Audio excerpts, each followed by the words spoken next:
Hi everybody, I'm Brittany Lewis with Forbes Breaking News. Joining me now is Kristin Stoller, a senior editor covering the Forbes 30 Under 30 lists. Kristin, thank you so much for joining me. Of course. Thanks for having me, Brittany. First of all, I want to extend a big congratulations. The 2024 Forbes 30 Under 30 list has officially dropped.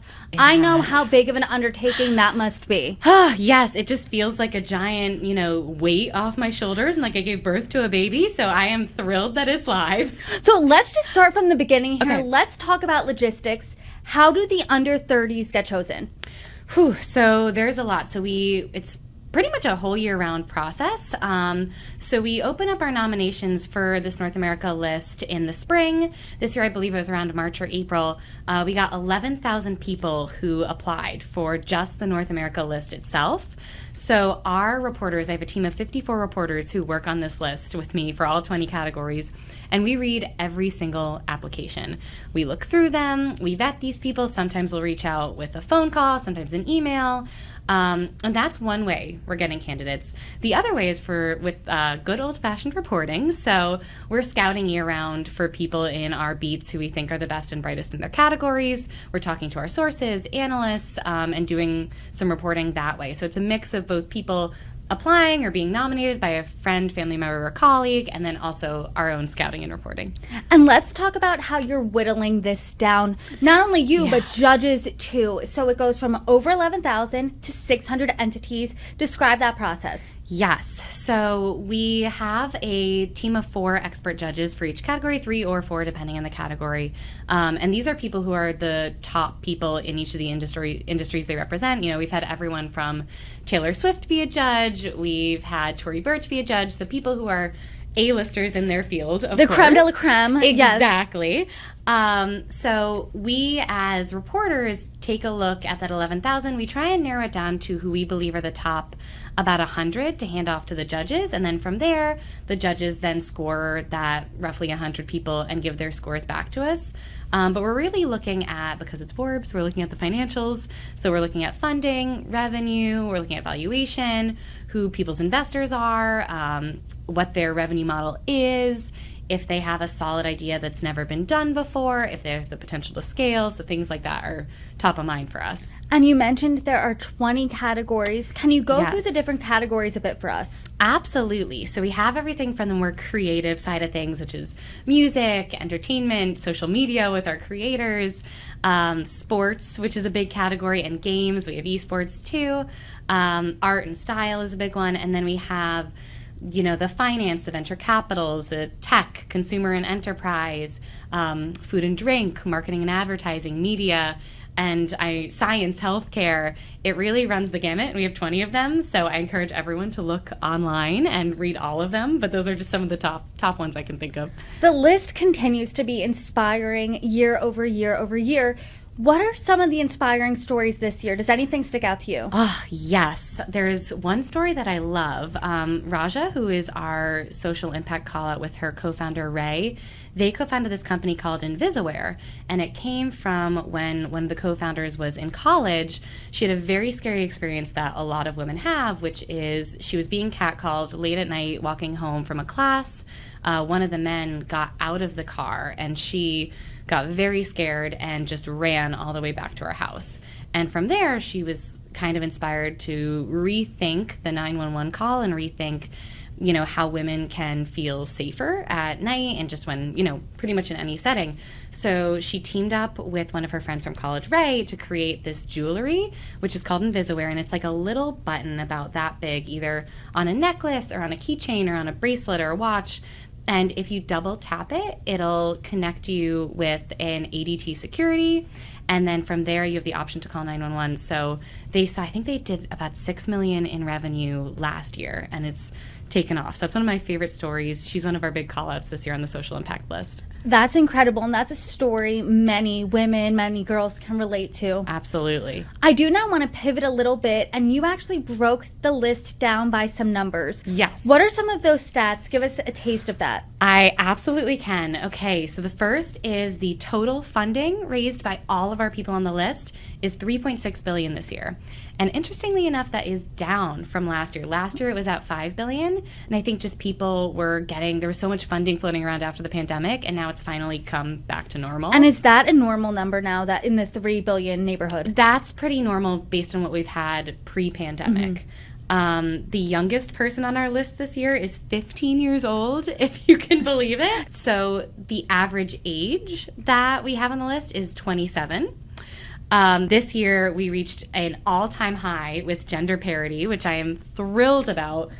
We have 42% of people on the list identify as female, 1% non-binary, and 57% male.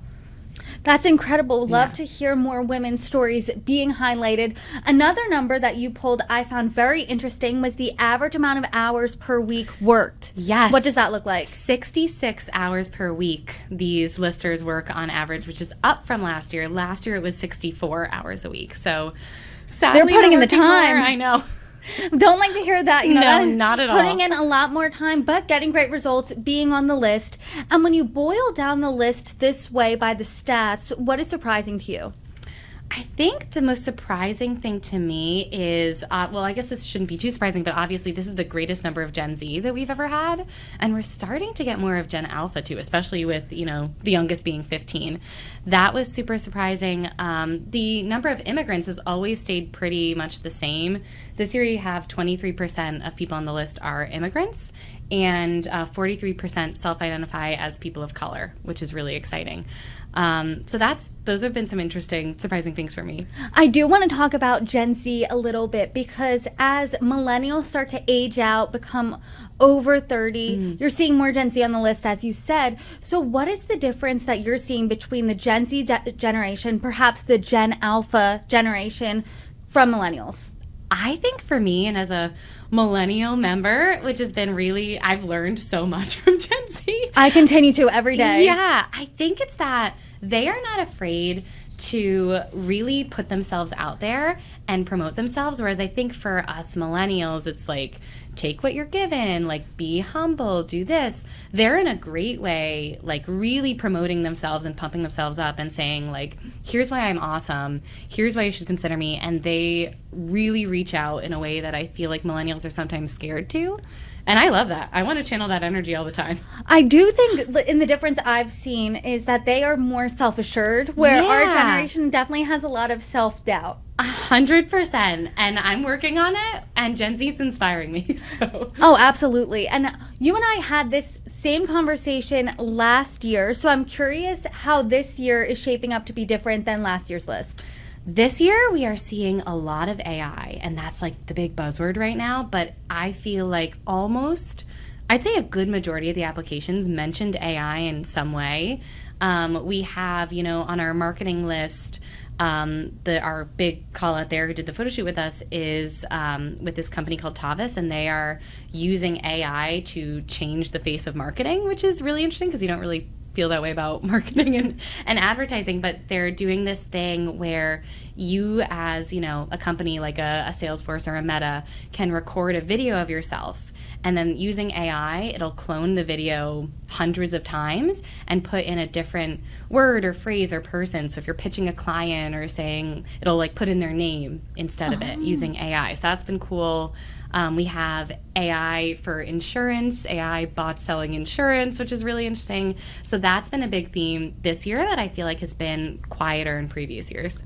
And I am curious about what this does to a person's personal brand, because we're seeing, like we do every year, the under 30 list go massively viral. You can't go on Instagram the day of the launch day, go on Twitter.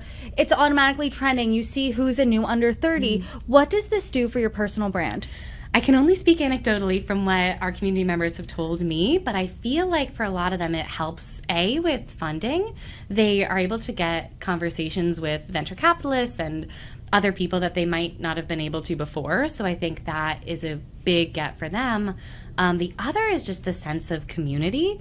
So when you make the under 30 list, you're then part of our under 30 community. We have internal Slack groups and other systems where they can communicate, and a lot of under 30s find each other, collaborate with each other, and then come up with business ideas or, buy each other's companies out or merge and things like that. So that, I think, is part of the magic of being on the under 30 for these people. Forbes had it first. It's been duplicated many times. The under 30s. My alma mater does a under 30, Temple University. Love it. The first professional event I've ever been to fresh out of college, I actually went to the under 30 event in Philadelphia. I was not a lister. I was my gosh, just that's there amazing. for fun. So this really resonates with people under 30 in general. Why do you think that is? I think it's just, it's part of like, it's an achievement like any achievement. It's like everyone wants to feel a sense of accomplishment and like they've done something great and the business they've created is great. But I think it's again goes back to the community aspect. It's like you are in such good company. You're with Rihanna, you're with Malala Yousafzai, you're with all of these really inspirational people, and you're in good company. So I think being part of that group is, a validator. It shows that you've done something incredible and you've changed the world or your industry. And I think that's really important to people. And I know that this will be hard, but if you could boil down this year's list into one word, one characteristic that all of these under 30s embody, what is that word? This year for me, I think it's grit. We're seeing people coming out of the pandemic, coming out of war, coming out of all this negative stuff that's been going on, and still finding a way to move forward and keep building and do better than previous years. Kristin Stoller, once again, big congrats to you. Thank you. Everyone, check out the list. It is out now. Thank you so much for joining me. Thanks, Brittany.